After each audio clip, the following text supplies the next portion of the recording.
Morning. How's everybody doing? All right, really excited to be here. Thanks again to WooConf for giving us the opportunity to talk about what I know is everybody's favorite topic. I know you've had this one circled on the agenda, and I'm glad you're here today. So normally when we get asked to speak about sales tax, we have 45 minutes to an hour, and the clock's ticking here. I got less than 12 minutes. So I'm going to do my best to give you, whether or not you're a developer or a store owner, a sense of the process to go from, I think I need to do something about sales tax, to actually collecting sales tax and filing to the states. I've also got a bunch of resources that I'll pass on, and I'm happy to take questions afterwards. We also have a booth next door, and we're happy to talk to folks. Okay, so let me get the ego part out of the way. My biggest passion, I've been an entrepreneur for about 12 years now. I started a handful of companies, and I've developed this passion for helping small businesses and entrepreneurs eliminate issues that get in the way of growing your business. So, typically those are back-end administrative type problems, and I've never seen anything like sales tax. It is a severe time waster and can be really expensive, and it's really frustrating. So it's the reason why I founded TaxJar almost 3 years ago. I want to be upfront and say that I'm not a CPA, I'm not a tax professional, but I've spent pretty much every waking hour of the last 3 or 4 years speaking with thousands of folks who make their living selling online, talking to the departments of revenue with a whole bunch of states, auditors, tax professionals as well. So take this for what it's worth. Okay, so as we're thinking about the process, don't look at the slide because there's a spelling mistake on there. As we think about the process, the first step is to think about, is what I'm even selling taxable or not, okay? In general, tangible items are taxable, but services are not taxable, okay? So if you're a service-based business, you can take a nap for the next 9.5 minutes. So let's look at some examples. If you're selling lamps, for example, okay, that's taxable, okay? Here's where things start to get interesting.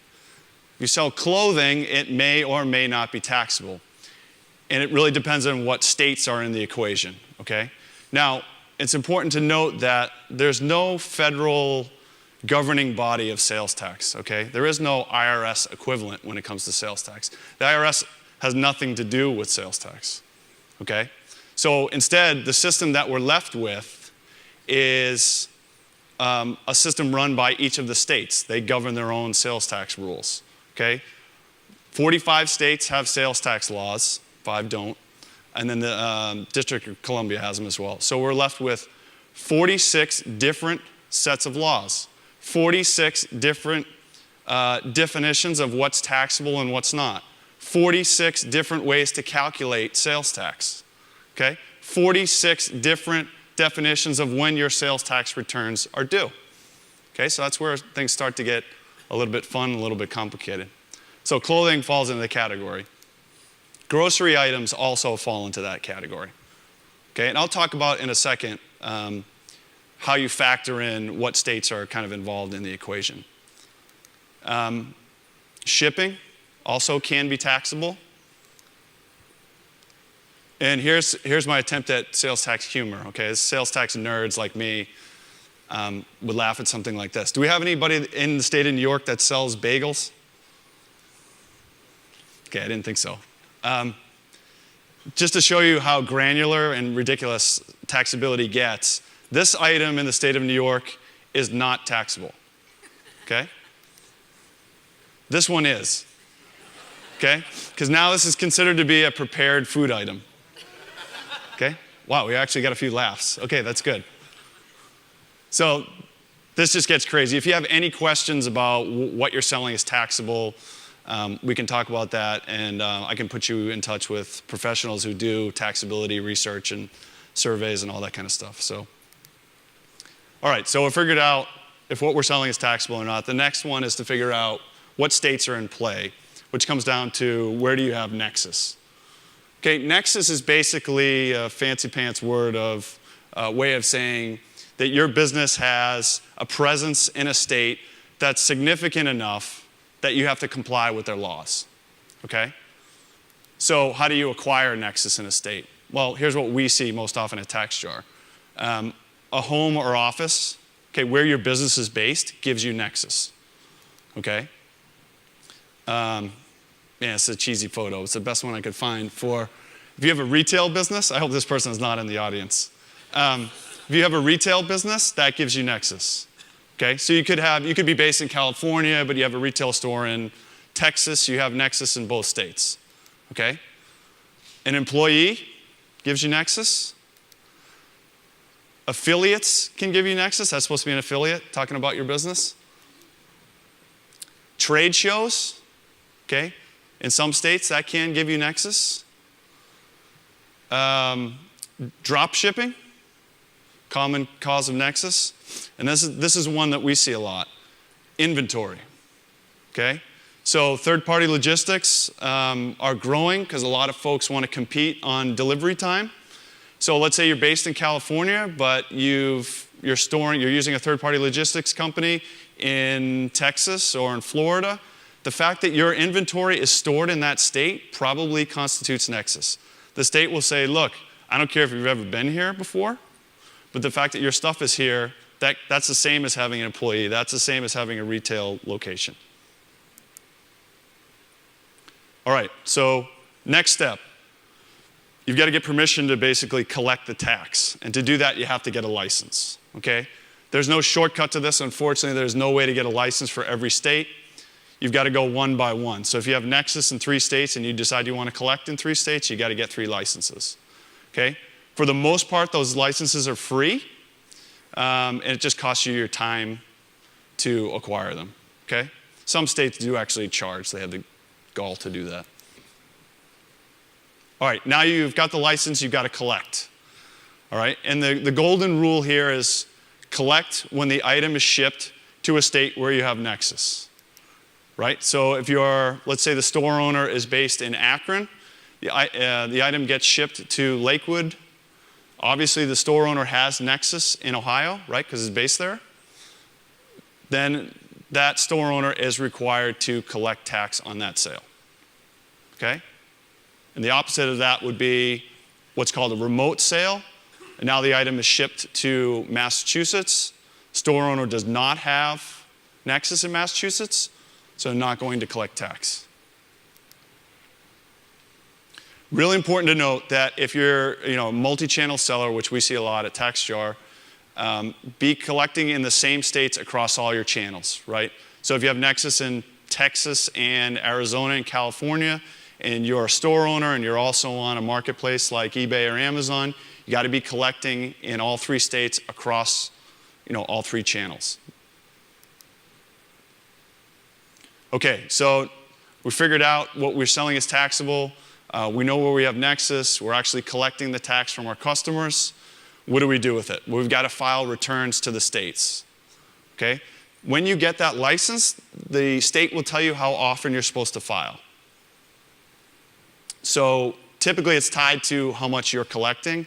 The more you're collecting, the more frequently the states want you to pay.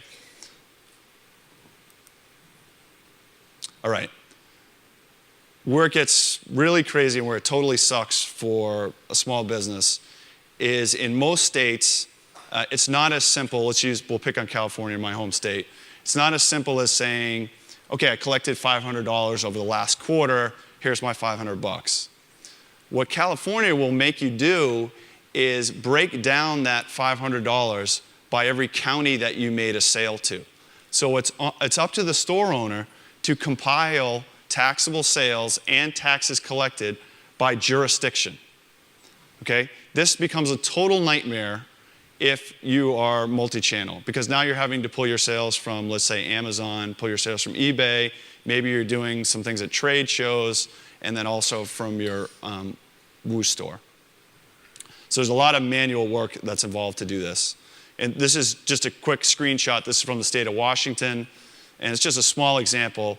This particular customer is required to put in how much taxable sales they have in these 5 jurisdictions.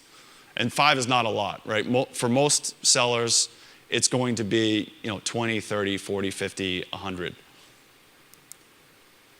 Oh, and coincidentally, this is what TaxJar makes so easy, right? Here's basically the cheat sheet for your test. We've compiled automatically on a daily basis all of this person's sales so they can just enter in the information super fast. And that's what we're all about. So all of this pain that's involved with sales tax compliance, that's our goal at TaxJar, is to completely take that off of your hands, to completely eliminate it. So if you're a developer, we have, or a store owner, we have a plugin for Woo, where we'll do everything. So we'll calculate how much sales tax should be collected. We will provide you with reports so that you know how much you've collected, down to the exact detail that whatever state we're dealing with requires. And then you can use that information to file to the state on your own, or you can pay an extra fee and we'll file the return for you. We develop everything in-house, okay? We don't outsource our development to third parties. So if you've got a question, you can talk to our rock star, Alec, who handles our Woo plugin, and you'll be in really good hands. We've got one thing worth mentioning too is, we've been around for a couple years, but we've got 5,000 paying customers at this point, and are growing fast. And talk to our customers; they love our product. Look us up online; you'll see reviews, and people are really pleased with what we're doing. Okay, so a couple last slides. You can get the extended version of this typical presentation that I make if you go to salestax101.com. You can download an ebook for free. It's for developers and for store owners. Tons of good information there.